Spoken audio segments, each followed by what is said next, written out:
नमस्कार दोस्तों, दीपक क्लासेस के यूट्यूब चैनल पे आपका स्वागत है।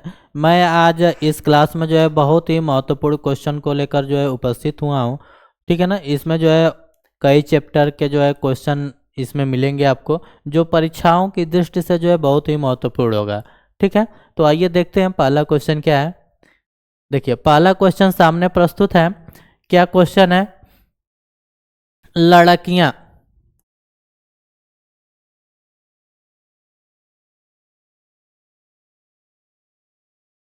लड़कियाँ एक वचन में बदल, यानी लड़कियां यहाँ पे क्या है, बहुवचन में है तो इसका एक वचन बनाना है। तो लड़कियां का एक वचन क्या हो जाएगा? तो देखिए यहाँ पे विकल्प दिया हुआ है, लड़की, लकड़ी, लड़का, लड़के। ठीक है ना। तो इसमें से क्या हो जाएगा? इसका एक वचन क्या हो जाएगा? इसका एक वचन हो जाएगा लड़की। ठीक है ना। तो हमारा पहला विकल्प सही हो जाएगा। पहले क्वेश्चन का पहला विकल्प सही है। ठीक है। देखिए यह जो है हाई कोर्ट, ठीक है ना, हाई कोर्ट एग्जाम में पूछा गया, ग्रुप डी में पूछा गया। ठीक है ना। तो इस पर विशेष ध्यान दीजिएगा, हल्के में क्वेश्चन को नहीं लेना है। आगे चलिए देखिए, दूसरा क्वेश्चन क्या है। हिंदी व्याकरण में कितने प्रकार के लिंग होते हैं? तो हम लोग जो है हिंदी व्याकरण जब पढ़ रहे थे, लिंग को जब पढ़ रहे थे, तो इसमें जो है दो तरह के लिंग पढ़े थे। कौन कौन? एक है पुल्लिंग और दूसरा पढ़े थे स्त्रीलिंग। ठीक है ना।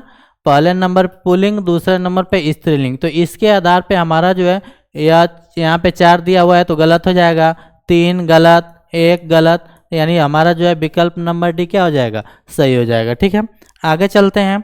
अगला क्वेश्चन हमारा है, किनके नाम अधिकतर, ठीक है ना, किनके नाम अधिकतर क्या होते हैं? पुल्लिंग होते हैं। ठीक है ना। अब विकल्प देखकर बताना है, किनके नाम अधिकतर जो है पुल्लिंग होते हैं? तिथियों के नाम, भाषाओं के नाम, नदियों के नाम, दिनों के नाम। तो जो दिनों के नाम होते हैं वे जो है अधिकतर क्या होते हैं? पुल्लिंग होते हैं। ठीक है ना। और यहाँ पे देखिए यह यूपीएसआई 2021 में पूछा गया सवाल है। ठीक है ना। तो इस पे विशेष ध्यान देने की जरूरत है। आगे चलिए, अगला क्वेश्चन दिया हुआ है, संज्ञा संज्ञा के जिस रूप से पुरुषत्व, स्त्रीत्व का बोध होता है उसे क्या कहते हैं? उसे क्रिया कहते हैं, उसे वचन कहते हैं, उसे लिंग कहते हैं, उसे कारक कहते हैं। तो क्या कहते हैं? जिससे स्त्री और पुरुष जाति का बोध होता है उसे जो है लिंग कहा जाता है। ठीक है ना। विकल्प नंबर सी सही हो जाएगा। अगला क्वेश्चन है, अगला क्वेश्चन आपका है, नाला नाला शब्द का स्त्रीलिंग, नाला शब्द का स्त्रीलिंग शब्द निम्नलिखित में से क्या है? तो नाला शब्द का स्त्रीलिंग क्या है? नालिया, नालियाँ, नाली, नाली। ठीक है ना। देखिए तो यहाँ पे नालियाँ जो है यह स्त्रीलिंग होगा नहीं, नालिए भी नहीं होगा। अब देखिए यहाँ भी नाली, यहाँ भी नाली, तो जो नाला का स्त्रीलिंग होता है वो क्या हो जाएगा? नाली हो जाएगा। बड़े ई वाली मात्रा जो है सही हो जाएगी, दीर्घ ई वाला। ठीक है ना। देखिए ये अभी जो है बहुत ही महत्वपूर्ण क्वेश्चन है। ठीक है ना। और यह अभी जल्द ही 2023 में जो है पूछा गया है। ठीक है ना। आगे चलिए, अगला क्वेश्चन है, कुत्ता कुत्ता स्त्रीलिंग में बदल, यानी कुत्ता का स्त्रीलिंग क्या हो जाएगा? ठीक है, तो यह हो जाएगा, इसमें से क्या हो जाएगा? तो देखिए यह अब नहीं होगा, ये अभी नहीं होगा, ये अभी नहीं होगा। विकल्प नंबर 1 कुतिया क्या हो जाएगा? सही जगह। मीनिंग पे, मात्रा पे विशेष ध्यान देने की जरूरत है। ठीक है ना। विकल्प नंबर ए सही हो जाएगा। आगे चलिए, अगला क्वेश्चन हमारा है, सप्ताह सप्ताह में 7 दिन होते हैं। सप्ताह में कितने दिन होते हैं? 7 दिन होते हैं। प्रस्तुत वाक्य में दिन शब्द क्या है? तो दिन शब्द पुल्लिंग है कि दिन शब्द स्त्रीलिंग है, दिन शब्द उभयलिंग है, कुछ भी नहीं है। क्या होगा? यह 2000 यूपीएसआई 2017 में पूछा गया सवाल है। ठीक है ना। तो क्या इसमें सही होगा? सप्ताह जो है क्या हो जाएगा? पुल्लिंग हो जाएगा। ठीक है ना।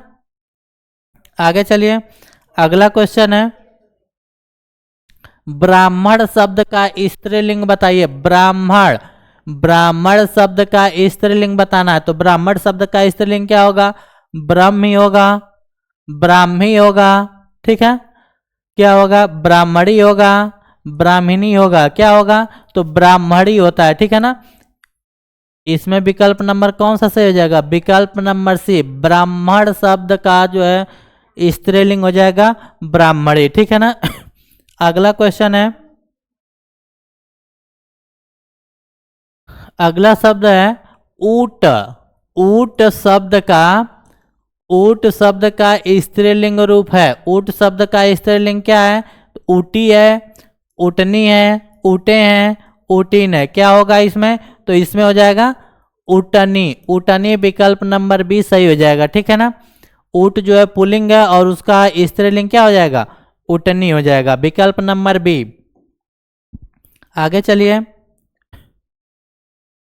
अगला क्वेश्चन है बिना स्वार्थ, बिना स्वार्थ के कार्य करने वाला, बिना स्वार्थ के कार्य करने वाला के लिए एक शब्द क्या होगा, वाक्यांश के लिए एक शब्द बताना है इसमें, ठीक है ना। जो बिना स्वार्थ के कार्य करने वाला होता है उसे क्या बोलते हैं, निस्वार्थी बोलते हैं, सहायक कहते हैं, पुण्यात्मा कहते हैं, हितैषी कहते हैं। तो क्या कहते हैं, जो बिना स्वार्थ के कार्य करने वाला होता है उसे निस्वार्थी कहा जाता है, ठीक है ना। विकल्प नंबर ए हमारा सही हो जाएगा, ठीक है ना। ये अभी देखिए यूपीएसआई 2021 और 2018 में पूछा गया सवाल है। आगे देखिए अगला क्वेश्चन, अगला क्वेश्चन है, ये अभी जो है वाक्यांश के लिए एक शब्द ही है, ठीक है ना। जो न जाना गया हो, जो न जाना गया हो, इस वाक्यांश के लिए सही शब्द कौन सा होगा, ठीक है ना। तो जो न जाना गया हो उसे क्या बोलते हैं, अज्ञात बोलते हैं, ज्ञात बोलते हैं, न जान बोलते हैं, उन जान बोलते हैं, क्या बोलते हैं, तो उसे जो है अज्ञात बोलते हैं, ठीक है ना। जिस जो ज्ञात नहीं होता है, चाहे जो जाना न जाता है, उसे अज्ञात कहा गया है, ठीक है ना। आगे चलिए, अगला क्वेश्चन है कि जिसे जीता न जा सके, ठीक है ना, जिसे जीता न जा सके वाक्य के लिए एक शब्द कौन सा होगा, ठीक है ना। जिसे जीता न जा सके उसे अज्ञेय बोलते हैं, उसे अनंत बोलते हैं, उसे अजेय बोलते हैं, उसे क्या बोलते हैं, अगाध बोलते हैं, क्या बोलेंगे, जिसे जीता न जा सके, तो जिसे जीता न जा सके उसे बोलते हैं अजेय, ठीक है ना। यह हो जाएगा, विकल्प नंबर सी सही है। आगे चलिए, अगला क्वेश्चन है योगी। योगी शब्द का विपरीतार्थक, योगी का विपरीतार्थक यानी विपरीतार्थक मतलब क्या होता है, तो विपरीतार्थक मतलब होता है विलोम, यानी योगी का विलोम क्या होगा, तो योगी का विलोम रोगी होता है, जोगी होता है, ठीक है, निरोगी होता है, भोगी होता है। तो जोगी का विलोम क्या हो जाएगा, तो जोगी का विलोम भोगी होता है, विकल्प नंबर डी हमारा क्या है, सही है, ठीक है ना। देखिए ये अभी जो है उत्तर प्रदेश स्टाफ नर्स में जो है 2017 में पूछा गया सवाल है, ठीक है ना। तो योगी का विपरीतार्थक क्या होगा, भोगी हो जाएगा। आगे चलिए, अगला क्वेश्चन है पृथक। पृथक का सही विलोम है, पृथक का सही विलोम क्या है, तो पृथक मतलब होता है अलग, ठीक है ना। तो अलग का विलोम एकत्र होगा, या थकयुक्त उत्तर होगा, या संयुक्त होगा, या सुघटित होगा, क्या होगा, तो संयुक्त मतलब होता है इकट्ठा, ठीक है ना। पृथक मतलब अलग अलग, संयुक्त मतलब इकट्ठा होता है, ठीक है ना। तो इसका विकल्प नंबर क्या हो जाएगा, विकल्प नंबर सी हमारा सही हो जाएगा, पृथक का विलोम होगा संयुक्त। आगे चलिए, अगला क्वेश्चन है अपशकुन। अपशकुन का विलोम बताना है। अपशकुन का विलोम क्या हो जाएगा, अशकुन हो जाएगा, पूर्ण उत्तर हो जाएगा, शकुन हो जाएगा, पावन हो जाएगा। देखिए यह आरो ए आरो, ठीक है ना, मेंस 2013 में पूछा गया सवाल है, ठीक है। अपशकुन का विलोम क्या हो जाएगा, तो अपशकुन का विलोम हो जाएगा शकुन, विकल्प नंबर सी सही है, ठीक है ना। तो इस पे विशेष ध्यान दीजिएगा। आगे चलिए, अगला क्वेश्चन है अंतर्मुखी। अंतर्मुखी शब्द का विलोम क्या होगा? तो अंतर्मुखी शब्द का विलोम लिखना है तो क्या हो जाएगा? जगतमुखी, वाचाल, चतुर्मुखी, बहिर्मुखी। देखिए यह जो है यूपी आरओ एआरओ मेंस, ये अभी 2013 में पूछा गया सवाल है, ठीक है ना। तो इस पे विशेष ध्यान दीजिएगा। देखिए अंतर्मुखी का विलोम क्या हो जाएगा? बहिर्मुखी होता है, ठीक है ना। बहिर्मुखी, विकल्प नंबर डी सही हो जाएगा। आगे चलते हैं, वर्तनी से क्वेश्चन है, ठीक है। अवर्तनी की दृष्टि से निम्नलिखित में शुद्ध शब्द है। अब इसमें से इन चारों विकल्पों में से हमको जो है शुद्ध ढूंढना है, ठीक है ना। यह यूपी टेट 2015 में पूछा गया सवाल है, ठीक है ना। शुद्ध शब्द क्या है? रचयिता, रचयिता, रचयिता, रचयिता। इसमें से क्या होगा? तो देखिए रचयिता जो होता है उसमें च में जो है ह्रस्व ई लगाया जाता है, ठीक है ना। तो इसलिए विकल्प नंबर हमारा ए क्या हो जाएगा? ए हमारा जो है सही हो जाएगा, ठीक है ना। विकल्प नंबर ए रचयिता। नहीं, यहाँ पे तो रचयिता है ना, यह नहीं होगा, ठीक है ना।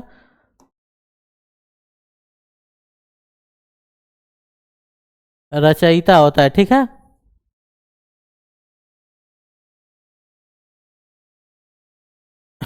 इसमें सही हो जाएगा रचयिता। विकल्प नंबर बी हमारा सही हो जाएगा, ठीक है ना। वहां पे छोटी की मात्रा च पे लगी हुई थी, वह गलत था, ठीक है ना। आगे चलिए, अगला क्वेश्चन है क्वेश्चन नंबर 18। इसमें क्या है? निम्नलिखित में से शुद्ध वर्तनी वाला शब्द है। अब इसमें भी जो है शुद्ध ही खोजना है। इसके पीछे वाले क्वेश्चन को जैसे किए थे उसको भी अब वैसे ही किया जाएगा, ठीक है ना। देखिए यह भी बहुत महत्वपूर्ण क्वेश्चन है, यह बार बार परीक्षाओं में पूछे जाने वाला सवाल है, ठीक है ना। अब इसमें जो है कवित्री ढूंढना है, इसमें कौन सा सही है? तो कवयित्री होता है, कवित्री होता है, कवियित्री होता है, कवयित्री होता है। क्या इसमें सही हो जाएगा? तो इसमें सही हो जाएगा आपका शुद्ध वर्तनी वाला ढूंढना है, तो विकल्प नंबर एक कवयित्री होता है, ठीक है ना, ठीक है ना। कवयित्री हो जाएगा, विकल्प नंबर ए हमारा सही हो जाएगा। आगे चलिए, अगला क्वेश्चन है कि निम्नलिखित में से वर्तनी की दृष्टि से अशुद्ध शब्द ढूंढना है। अशुद्ध शब्द क्या है? तो क्या आगामी अशुद्ध है, अंत्याक्षरी, आशीर्वाद, आहार, ठीक है। तो देखिए वर्तनी की दृष्टि से अशुद्ध हमको ढूंढना है, तो यह भी शुद्ध है, यह भी शुद्ध है, आशीर्वाद भी शुद्ध है, आहार हमारा अशुद्ध है, ठीक है ना। आहार हमारा क्या है? अशुद्ध है, इसलिए ये सभी क्वेश्चन गलत हो जाएंगे। हमारा सही क्या हो जाएगा? विकल्प नंबर डी। यह आहार नहीं होता, इसका शुद्ध अगर लिखेंगे तो क्या हो जाएगा? आहार होता है, ठीक है ना। शुद्ध इसका रूप क्या हो जाएगा? आहार होगा, ठीक है ना। तो हमको अशुद्ध ढूंढना था, तो अशुद्ध हमारा यहाँ पे आहार लिखा हुआ है, ठीक है ना। आगे चलिए, आगे चलते हैं, अगला हमारा क्वेश्चन है निम्नलिखित में वर्तनी की दृष्टि से शुद्ध शब्द है। शुद्ध शब्द हमको ढूंढना है, ठीक है ना। शुद्ध शब्द ढूंढना है, तो शुद्ध शब्द क्या होगा, ठीक है ना। तो देखिए उज्ज्वल, उज्ज्वल, उज्ज्वल, उज्ज्वल, ठीक है ना। इसमें से कौन सा हमारा शुद्ध होगा, ठीक है। तो शुद्ध हमारा क्या होगा? शुद्ध हमारा जो है विकल्प नंबर ए सही हो जाएगा, उज्ज्वल। उज्ज्वल में जो दोनों ज होते हैं, दोनों ज जो है आधे होते हैं, ठीक है ना। ज्यादातर लोग जो है इसको सही मार देते हैं, लेकिन इसे यह गलत होगा, ठीक है ना। हमारा सही होगा जिसमें दोनों आधा ज होंगे वो सही होगा, ठीक है ना। ठीक है, तो आज का दिन इतना ही, ठीक है। यह जो है विगत वर्षों में पूछे गए सवाल थे, तो आप इसको जो है एक बार विशेष तौर से देख लीजिएगा, और वीडियो अगर अच्छी लगी होगी तो उसको जो है लाइक कर दीजिएगा, सब्सक्राइब कर दीजिएगा, ठीक है। और खूब अधिक मात्रा में शेयर कर दीजिएगा। धन्यवाद।